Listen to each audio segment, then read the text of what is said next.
Savitri silks చేనేత వస్త్రాల అద్భుత ప్రపంచం. సంప్రదాయం స్టైల్ ఒకే చోట.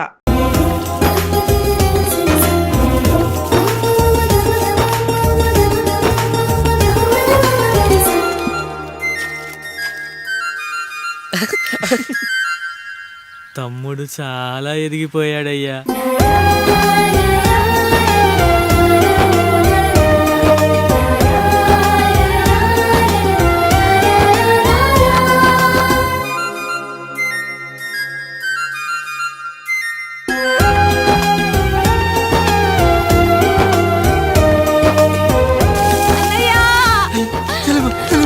అయ్యో ఈ పండుగ కాదు తల్లి, ఎంత పంచాయతీ.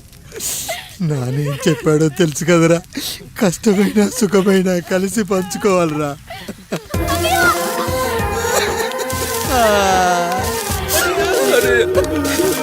అయ్యో మరి నువ్వు బాధ పెట్టుకోవా అన్నయ్య? ఈ బాధ నా బాధ కాదట్రా. అమ్మా అమ్మా అమ్మా అమ్మా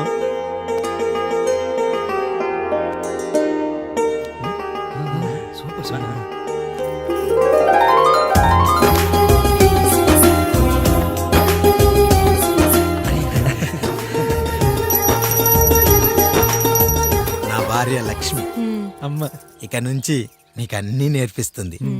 ఏరా, చెల్లెళ్ళు అడిగితే అమ్మనిచ్చాను, తమ్ముళ్ళు అడిగితే ఇవ్వలేనా? జానకి, వీళ్ళు నా తమ్ముళ్ళు, ఇక నుంచి మన బిడ్డలు.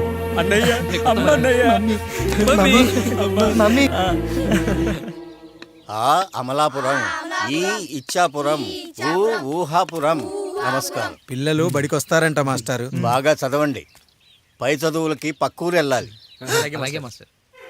ఏ ఊళ్ళో చదువుకోకూడదా? మన ఊర్లో కాలేజీ లేదు కదయ్యా. ఏరా, నన్ను వదిలి కాలేజీకి వెళ్తారా?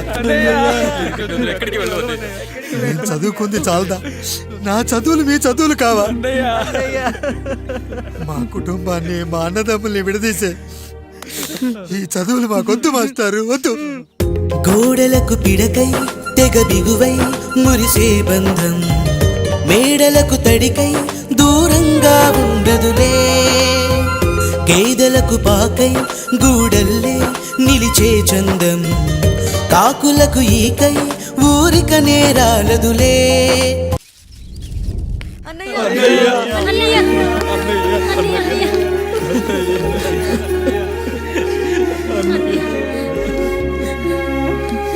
రాత్రి చాలా భయం వేసిందనయ్యా. ఇప్పుడు మమ్మల్ని వదిలి వెళ్ళకన్నయ్యా. రాత్రే కదరా మనం అందరం కలిసి పడుకున్నాం. ఎప్పుడో రాత్రి చూసామన్నయ్య, నిన్ను చూడకుండా ఒక్క అరగంట కూడా ఉండలేకపోతున్నా. నిన్ను చూసి చాలా రోజులైనట్టుంది అన్నయ్య.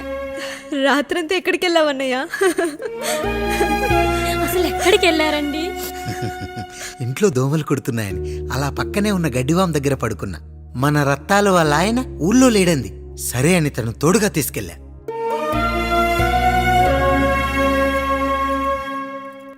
మీ సావుకటే మీ కుటుంబాన్ని నుంచి మిమ్మల్ని విడదీయాలయ్యా. అప్పటి వరకు మేము కళ్ళు తెరిస్తే మా కళ్ళ ముందు ఉండాలి, కళ్ళు మూస్తే మా కళ్ళలో ఉండాలయ్యా. నమస్కారం రాయుడు గారు.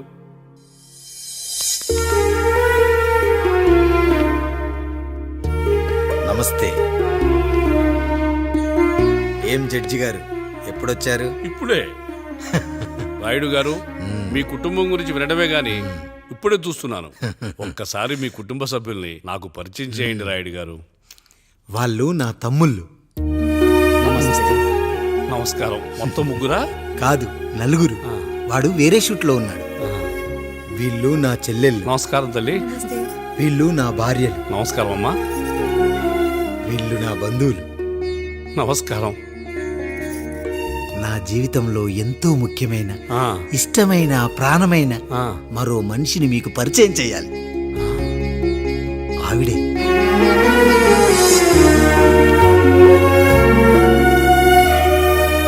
నమస్తే తల్లి. ఆవిడ మా పని మనిషి. ఆ? తను వాళ్ళ అమ్మాయి, నాకు కూతురు లాంటిదే. ఆహా.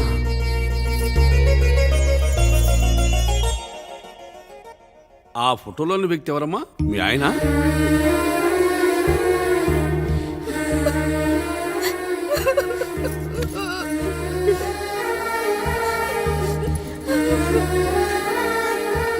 చనిపోయారా? అయ్యో లేదండి, ఎక్కడ పడితే అక్కడ ఏది పడితే అది వాగుతున్నాడని పోలీసులు నగర బహిష్కరణ చేశారండి. మళ్ళా ఎప్పుడొస్తాడు? నెక్స్ట్ సీన్కి వచ్చేస్తాడండి. ఈ అనుబంధాలు ఆప్యాయతలు చూసిన తర్వాత నాకు ఒక కోరిక కలుగుతుంది రాయుడు గారు. మీరు కాదనరనే ధైర్యంతో అడుగుతున్నాను. అడగండి. నాకు ఒక్కతే కూతురు. ఆమెను మీ కుటుంబంలో సభ్యురాలుగా చేసుకుంటారని. తప్పకుండా. నా భార్యలకు అభ్యంతరం లేకపోతే తనను నేను పెళ్లి చేసుకుంటా.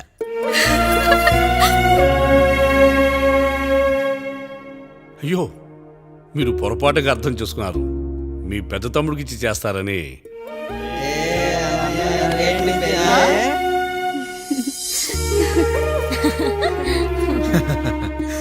తప్పకుండా తప్పకుండా ఒక మంచి రోజు చూసుకొని మీ ఇంటికి అమ్మాయిని చూసుకోవడానికి వస్తాం. ధన్యుణ్ణి రాయుడు గారు, ధన్యుణ్ణి. రండి రండి రాయుడు గారు, మీలాంటి పెద్దలు మా ఇంటికి వచ్చి మా అమ్మాయిని మీ కోడలుగా చేసుకోవటం. ఇంకా రాయుడు గారు ఏంటి బావగారు? బావగారు అని పిలవండి. సంతోషం. రండమ్మా. త్వరగా అమ్మాయిని పిలిపించండి, మా వాడు అసలే ఆగలేకపోతున్నాడు. మా వాడు చిన్నప్పటి నుంచి అంతేనండి, కక్కొచ్చినా ఏమొచ్చినా ఆపుకోలేడు. త్వరగా మీ అమ్మాయిని పిలిపిస్తే ఆ కళ్యాణం ఏదో చేసేద్దాం. అమ్మా జయమాలిని, అమ్మాయిని చూసురా.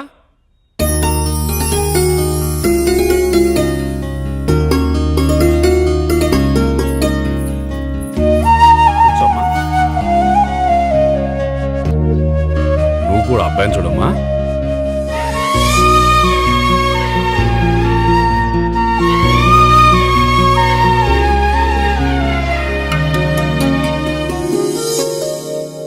మా అమ్మాయి అని చెప్పుకోవడం కాదు కానీ అసలు ఈ కాలపిల్ల కాదు బావగారు. రాత్రంతా బయట తిరిగినా కోడి కుయ్యకు ముందు ఇంటికి వచ్చేస్తుందండి. మళ్ళా ఊరంతా నిద్రలేగిస్తే తప్పుగా అనుకుంటారు కదా. తను తిరిగే స్నేహితుల్లో పచ్చి తాగుబోతులు తిరుగుబోతులు ఉన్నారు. కానీ ఆ విషయాన్ని తన మనసులోనే పెట్టుకుంటుంది కానీ స్నేహితుల గురించి ఎప్పుడూ చెడుగా చెప్పింది లేదు బావగారు. దీని చిన్నప్పుడే నా భార్య కారు డ్రైవర్తో కలిసి పక్క సందులోనే కూరగాయల మార్కెట్కి వెళ్ళి తప్పిపోయారు. అప్పటి నుంచి ఎంత వెతికించినా మా డ్రైవరు కనపడలేదు, నా భార్య దొరకలేదు.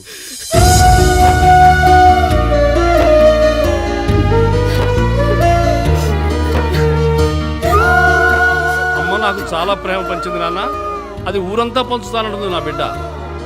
నేను కాదనలేదు. అలాంటి నా కూతురు ఇవాళ మీ కోడలవటం నిజంగా నా అదృష్టం బావగారు. ఈ రోజు నుంచి మీ అమ్మాయి మా ఇంటి బిడ్డ. అమ్మాయి నచ్చిందా బాబు? నచ్చిందా?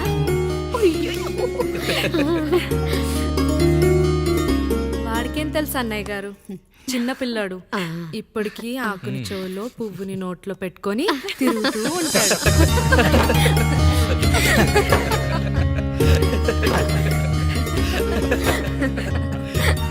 ఇంకంత శుభం అన్నమాట.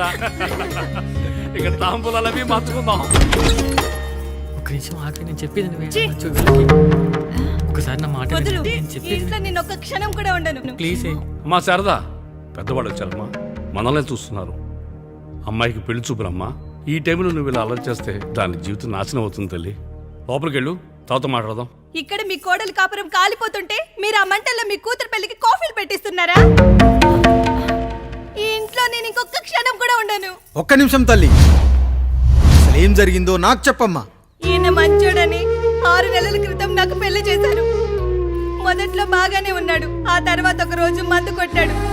కొన్ని తాగింది దిగాక మంచోడుగా ఉంటాడు అనుకుంటే ఈ మధ్య చెడు తిరుగుళ్ళు తిరుగుతున్నాడు.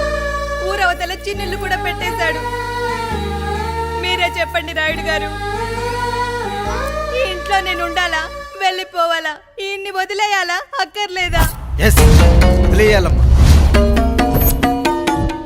వదిలేయాల్సింది నీ భర్తను కాదు, అతనిలోని లోపాలు. ఆశ్చర్యపోతున్నావు కదూ? ఒక మగాడి బాధ సాటి మగాడిగా నేను చెప్తానమ్మా. ఆడదాని ప్రేమ వెలిగించిన అగరొత్తి లాంటిది. ఒకడు వెలిగించగానే కొన్ని గంటల్లో బూడిదైపోతుంది. కానీ మగాడి ప్రేమ దీపం లాంటిది. తను కాలుతూ కూడా నలుగురిని వెలిగించుకుంటాడు. ఆ వెలుగులో ఆనందాన్ని వెతుక్కుంటాడు. చూడమ్మా శారద, నువ్వు కాకిలోని నలుపును చూస్తున్నావు, నేను దాని రెట్టలో తెలుపును చూస్తున్నాను. మొగడు మందు కొట్టొస్తే నిన్ను కొట్టలేదని సంతోషపడాలి గాని బాధపడకూడదమ్మా. ఇక చిన్నిల్లు సంగతి అంటావా? రుచిగా ఉందని లొట్టలేసుకుంటూ సగం తిన్న బిర్యానీలో కుక్క మూతి పెట్టిందని తెలిసాక దాన్ని పారేసుకుని ఆకలిని చంపుకోవడం కంటే నాకింది మనింటి కుక్కే కదా అని దాని మూతిపళ్ళు రాలగొట్టి ఇంట్లో కట్టేయాలి. నీ భర్త కూడా అలాంటి కుక్కలాంటి వాడేనమ్మా.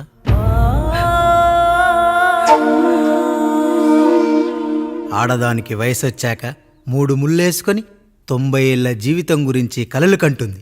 అదే మగాడు 3 ముక్కలాడి 90 ml మందేయాలని కలలు కంటాడు. హౌస్లోనికి హౌస్ కీపింగ్కి తేడా తెలియని అమాయకపు జాతి అమ్మా మా మగజాతి. పండగ పూట తినే పాయసం రుచి గురించి మీకు తెలిసి ఉండొచ్చు, కానీ గర్లం కంటే చేదుగా ఉన్న బ్రాందీని కక్కలేక మింగలేక తాగే ఆ బాధ ఒక్క మగాళ్లకు మాత్రమే తెలుస్తుంది. కష్టాల్లో ఓదార్చిన మందును సుఖాల్లో మర్చిపోకూడదని తాగడమే కాని మాకు మాత్రం తాగాలని ఆశుంటుందా తల్లి? చివరిగా ఒక్క మాట, కష్టాలు పొంగల్లో మిరియాల్లా మనకే వస్తాయి, కానీ సంతోషాలు ఉప్మాలో జీడిపప్పులా పక్కనోడుతూ ఉంటాయి. ఎదుటివాడి ఉప్మాలో కూడా పనికిరాని కరివేపాకుంటుందని సర్దుకుపోవడమే జీవితమమ్మా. రాయుడు గారు, నన్ను క్షమించండి. రాయుడు గారు, నన్ను క్షమించండి. నా తప్పు నేను తెలుసుకున్నాను. ఈ రోజు నా 2 బిడ్డల జీవితాన్ని కాపాడారు రాయుడు గారు. ఈ శుభ కార్యక్రమాన్ని కూడా మీరే జరిపించండి. తప్పకుండా.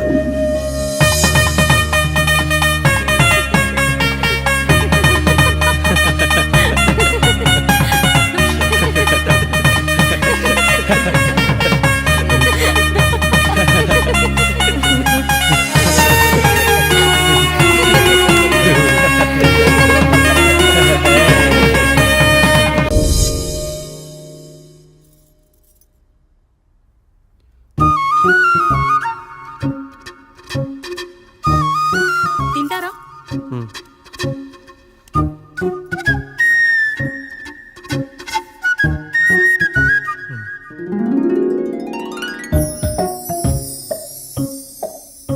ఫస్ట్ టైమా? అవును, మీకెలా తెలిసిపోయిందండి? అంటే మా బామ్మ చెప్పింది. శోభనం గదిలో అనుభవం మగాడైతే మామిడి పండు పిసుక్కొని తింటాడు, అదే లేనివాడైతే మీలా ఇలా అరటిపండు ఓపిగ్గా ఒలుచుకొని తింటాడు అని.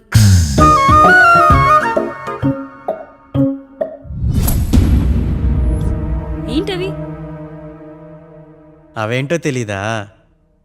ఫ్రెండ్స్కి పెళ్ళని చెప్తే హ్యాపీ బర్త్డే అనుకొని బెలూన్స్ ఇచ్చారు, ఫీల్ అవుతారు కదా అని 4 అక్కడ కట్టాను.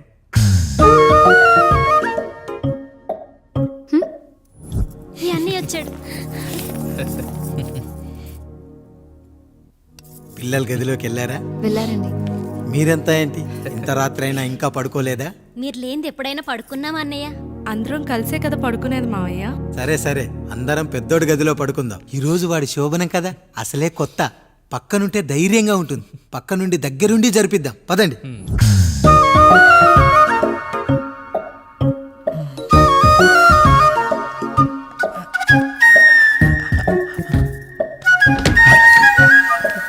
కానివ్వండి రా, కానివ్వండి. మీరేం మావయ్య ఇక్కడ పడుకుంటున్నారు? అదేంటమ్మా పెద్దోడా, చెప్పలేదా? మేమంతా కలిసే పడుకుంటామమ్మా, నువ్వు మాతో పాటే. అవును భార్గవి. మీరు ఊరుకోండి. మీరు ఇక్కడ పడుకోవడం నాకు ఇష్టం లేదు మావయ్య.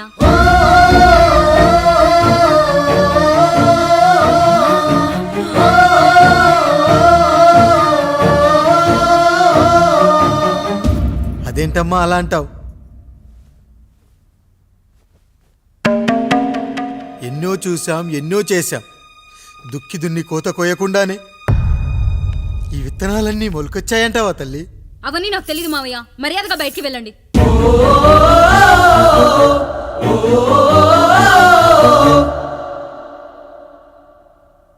కనీసం ఆ మూలనైనా పడుకుంటామమ్మా. నువ్వైనా చెప్పరా పెద్దోడా? అంటే తను ఇబ్బంది పడుతుంది కదా నాన్న.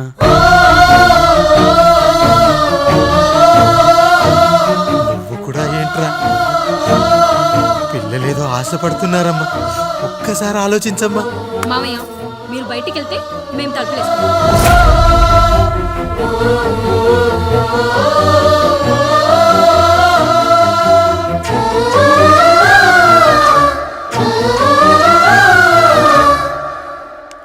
వేసుకోండి అమ్మా, వేసుకోండి. తలుపులు వేసుకోండి.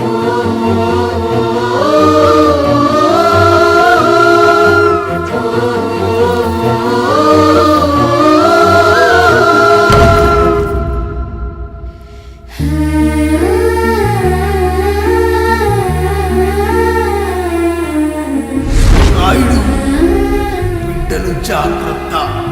ఈ రోజు నుంచి వీళ్ళంతా నీ తమ్ముళ్ళు చెల్లెళ్ళు కాదు, నీ బిడ్డలు.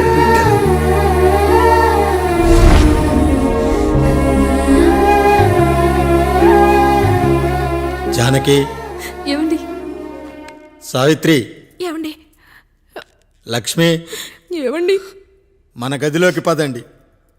ఇక నుంచి ఎవరి పిల్లలతో వాళ్ళ గదిలోనే పడుకోవాలి.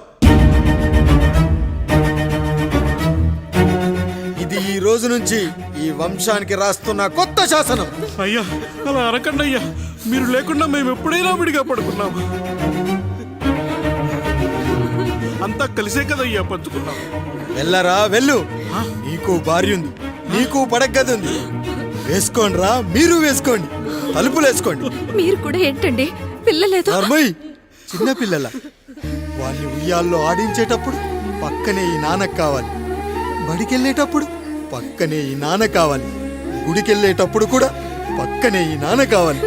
కానీ శోభనం గదిలో మాత్రం పక్కనే ఉంటానంటే బరువయ్యాను జానకి, బరువయ్యాను.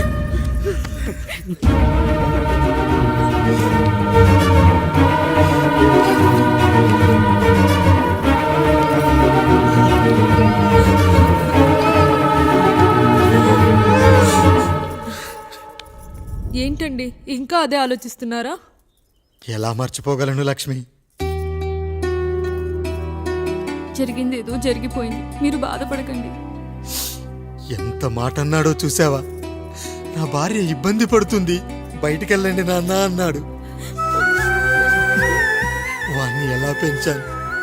చదువుకుంటే పై చదువులకు వాడు వేరే ఊరు వెళ్లాల్సి వస్తుందని చదివే మాన్పించేశాను.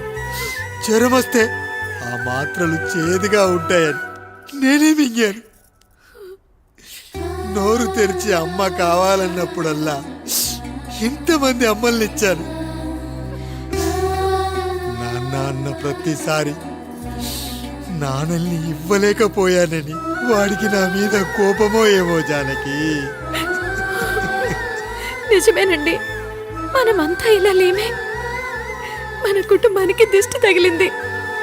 మా నాన్న మరణంతో ఆస్తిపోయి తమ్ముళ్ళతో నడి రోడ్డున పడ్డప్పుడు ఇలాంటి కష్టాన్ని మొదటిసారి అనుభవించాను.